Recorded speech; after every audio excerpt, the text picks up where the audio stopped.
메타포는 우리말로 하면 은유법. 좀 더 쉽게 하면 이야기예요. 이야기. 이야기를 들을 때 우리는 어떻게 되느냐 하면 의식이 개입은 해요. 활성화는 되어 있지만 그 활성화 정도가 떨어집니다. 그럼 무엇이? 잠재의식이 많이 활성화돼요. 우리 이야기, 스토리를 받아들일 때 그걸 통으로 받아들이거든. 의식적으로 하나하나 그거를 분석해서 이해가 들어오면 그 스토리가 전체 통으로 못 묶여지잖아. 자, 이렇게 봅시다. 우리는 어릴 때 옛날에 말이에요. 요즘은 이제 그런 문화가 많이 없어졌지만 옛날에는 대부분 할아버지, 할머니가 손자를 봐줬다고. 그러면 손자를 무릎에 앉히고 뭐 하나요? 옛날 호랑이 담배 피우던 시절에 이야기를 들려준다고. 그럼 그런 이야기를 계속 듣다 보면 그 이야기에 싹 빨려 들어가죠. 이렇게 할아버지, 할머니가 하는 이야기에 빨려 들어갈 때 그 상태를 뭐라고 하느냐? 트랜스 상태라고 합니다. 그럼 트랜스가 뭐예요? 의식이 가라앉고 잠재의식이 활성화된 상태를 트랜스 상태라고 하거든. 그럼 트랜스 상태로 유도됐다는 것은 그 말에 대한 분석이나 어떤 비판이나 해석을 하지 않고 그걸 그대로 받아들여 버린다.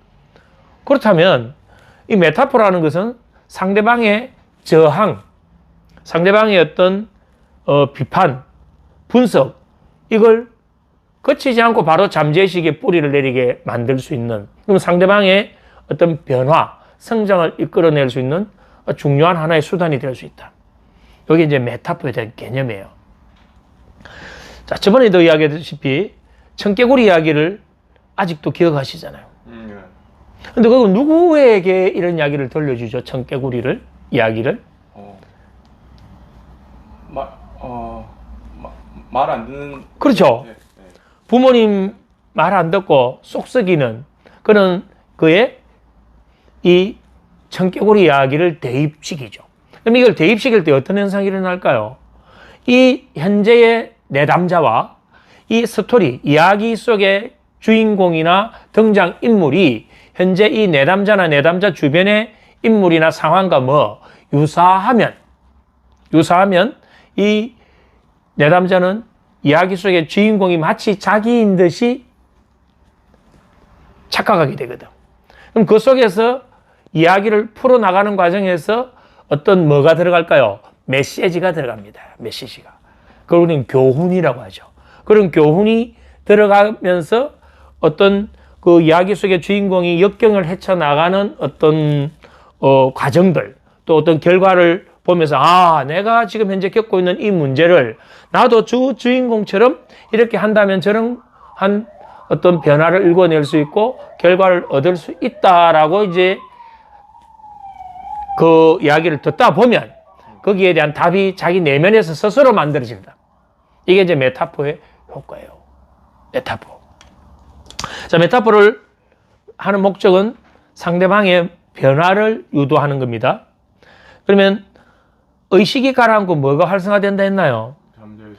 자, 잠재의식이 활성화될 때 우리의 잠재의식에는 우리 앞에 잠재의식 공부를 했잖아요. 잠재의식에는 수많은 긍정적인 자원들이 가득하다. 그럼 그 자원들을 이 이야기 속에서 뭔가 교훈을 얻음으로 해서 스스로 문제를 해결해 나갈 수 있는 그러한 동기, 그러한 자극이 일어난다.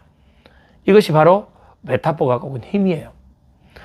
우선은 이야기를 들어보면 그게 강하게 강요하거나 어떤 뭔가 아주 강하게 푸시하는 것은 아닌데 가랑비 옷 젖는 줄 모르듯이 살살 이렇게 들어오죠. 그러면 어느덧 스며들어와서 그게 내 잠재의식에 뿌리를 내려버리기 때문에 이런 효과는 아주 크다. 그러면 이제 이 메타포가 어떤 게 있을까? 아까 할아버지 할머니가 옛날 호랑이 담배 피우던 시절 이야기하는 것도 메타포가 되겠죠. 또 어떤 게 메타포가 되어 있을까요? 전래동화. 우리는 이솝 우화에서도 메타포를 많이 쓰지 않나요? 그 이야기를 가져와서 들려주는 것. 교훈적인 게 참 많죠. 예를 들어서 이렇게 봅시다. 어떤 조직에서 조직에서 위계 질서가 무너져 있고 서로 자기가 잘났다고 할 때, 서로의 어떤 권리만 주장할 때, 서로 뭔가 화합이 되지 않고 어떤 협력이 이루어지지 않을 때 이솝우화에 이런 이야기를 하나 끄집어내보는 거예요. 뱀 이야기. 뱀이 어느 날 뱀이 이렇게 꾸불꾸불하게 가잖아요. 가는데 뱀의 꼬리가 갑자기 기분이 좀 나쁜 거예요. 왜 나는 맨날 뒤에서 끌려가야 되는가? 자기도 앞에 안 가고 싶은데. 그래서 이 꼬리가 저항을 하기 시작한 거예요. 요즘으로 이야기하면 시위를 한 거죠. 그래서 야, 니만 왜 계속 머리만 네가 앞에 가는 거야? 나도 앞에 한번 가보자. 그러니까 이 머리가 야, 그래도 앞에 보고 하는 거는 내가 더 잘하잖아 하니까 아니야, 나도 할 수 있어. 내가 앞에 갈게. 그래서 이 머리가 그래, 그럼 네가 한번 해봐 하고 준 거예요. 그때부터 뱀은 이제 머리가 아닌 꼬리가 앞에 서서 막 간 거예요. 꼬리는 앞을 못 보잖아요. 어떤 위험이 있는지도 모르잖아요. 결국 이 꼬리는 가시덤불로 들어간 거죠. 가시덤불에 들어가지고 막 가시에 찔려고 아파하니까 그 위험한 상황에서 결국 이 머리가 다시 야, 비켜봐, 내가 해줄게 해서 해결을 해줬어요. 그런데 해결을 해줬으면 깨달아야 되잖아요, 이 꼬리가. 이거 역시 각자 맡은 역할이 서로 있는데 거기에 충실해야 되는데 하고 깨달아야 되는데 못 깨닫고 야, 이건 이번에 내가 실수한 거야. 더 잘할 수 있어. 나를 믿고 따라와. 이러니까 자기가 꼬리가 또 대장 역할을 하는 거예요. 가다가 이번에는 이 꼬리가 어디로 갔냐면 불구덩이로 들어가 버린 거예요.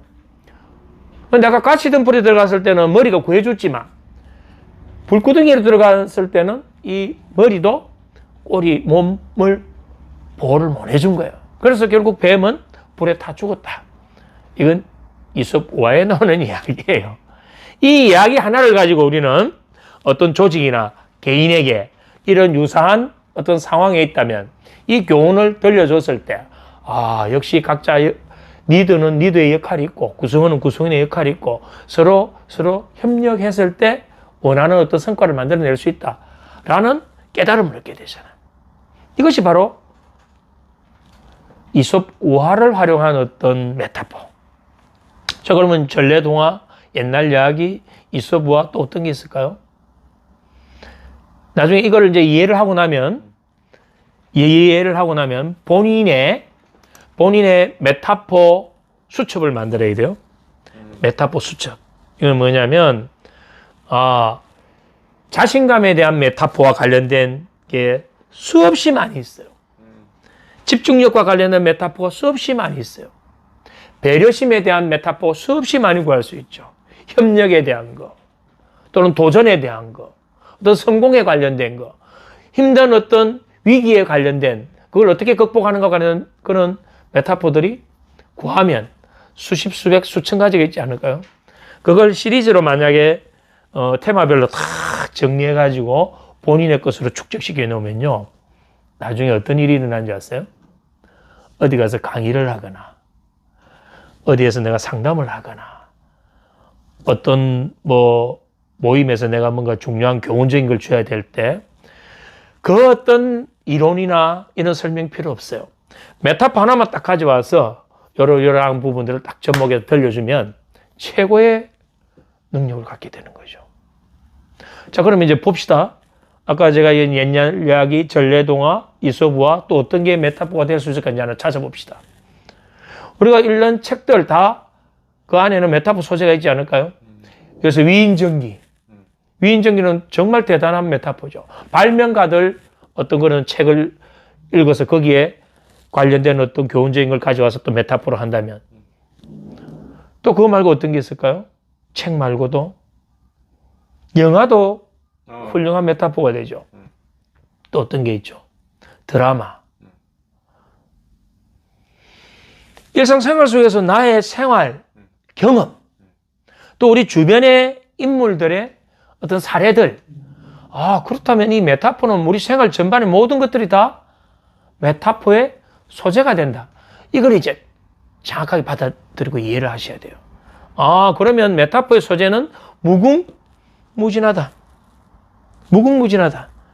근데 중요한 건 아까 제가 어떻게 하라고 그랬냐면 테마별로 정리해서 본인만의 메타포 수첩을 만들어라. 거기에 그게 이제 뭐 폴더에 저장을 하든 뭐 어떤 뭐 책 형태로 꾸미든 그거는 본인이 이걸 하는데 그걸 축적을 쫙 해놓으면 나중에 글을 쓸 때 어떻게 될까요? 내가 예를 들어서 도전에 대한 글을 쓸 때 도전과 관련된 메타포 하나를 통째로 가져오는 거예요. 가져와서 앞뒤에 내 생각을 교훈적인 사례를 어떤 적고 메타포를 집어넣고 끝에 결론을 내 이야기를 붙여준다면 벌써 책이 몇 페이지가 쫙 펼쳐지잖아요. 근데 읽는 사람들은 의미적 기억보다는 일화적 기억을 더 장기 기억에 저장을 잘 시키죠. 무슨 말이냐면 그 어떤 개념에 대한 거, 정의에 대한 거는 들을 때는 하고 이해되지만 시간이 지나면 이건 단기 기억에서 장기 기억으로 넘어갈 수 있는 그러한 부분들도 있지만 대부분의 정보들은 다 날아가 버리거든요. 시간이 지나면 반복을 안 하면 날아가 버려요. 그런데 그건 의미 기억이고 일화 기억은 메타포는 일화 기억으로 들어와요. 스토리로 들어오거든. 스토리로. 그럼 여기에 대해서는 강렬한 뭐가 일어났다는 거예요. 정서, 감정이 일어났기 때문에 이 기억은 아주 단단하게 굳어지게 되죠. 그러면 책을 읽는 사람은 이 작가가 메타포를 얼마나 많이 집어넣었는가에 따라서 읽고 나서 뭔가 오랫동안 여운이 남는 거예요. 제가 쓴 책에는 메타포가 크게 많이 들어가지는 않았어요. 멘탈 관련 책인데 사실은 메타포를 많이 넣었어야 돼요. 메타포를 많이 넣게 되면 사람들이 일단은 뭐냐면 이해가 쉽다. 사례가 참 적절했다. 그리고 그 책을 읽는 동안에 본인의 그걸 자꾸 비추어서 책을 읽거든요. 제일 쉬운 게 뭐예요? 메타포예요. 자, 그렇다면 이제 메타포에 대한 부분이 이해가 됐고 이걸 내가 그럼 이 메타포를 어떻게 내 자신에게 적용시킬 것인가? 그건 본인이 아까 이야기한 대로 폴더를 만들어 보세요. 크게 어렵지 않을 거거든. 이 선생 정도면 그걸 금방 할 수 있을 거예요. 그럼 글 쓰는데 강의하는데 상담하는데도 엄청나게 도움이 될 수 있다.